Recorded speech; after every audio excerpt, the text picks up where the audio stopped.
যেই ব্যক্তি রাতের বেলা এই দোয়াটি 3 বার পরে ঘুমিয়ে যাবে, আল্লাহর নবী বিশ্বনবী সাল্লাল্লাহু আলাইহি ওয়াসাল্লাম বলেন, সকাল বেলা যখন আল্লাহ তাআলার বান্দা ফজরের নামাজের মাঝে যখন উঠবে, আল্লাহ নবী বলেন রাতের বেলা এশারের নামাজ পড়ার পরে, খাবার খাওয়ার পরে আল্লাহর বান্দা যদি এই দোয়াটা 3 বার পড়তে পারে, তাহলে আল্লাহ পাক রব্বুল আলামিন সকাল বেলা ঘুম থেকে ওঠার আগে আগে আমার আল্লাহ তাকে নিষ্পাপ মাসুম বাচ্চার মতো আমার আল্লাহ পবিত্র বানায়া দেই।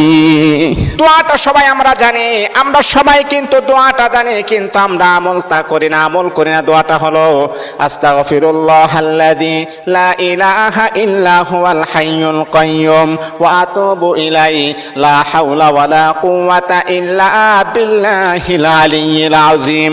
3 বার যদি আপনি পড়তে পারি, ইনশাআল্লাহ আল্লাহ পাক রব্বুল আলামিন আমার আপনার জীবনের সমস্ত গুনাহগুলোকে আমার আল্লাহ ক্ষমা করে দিবে।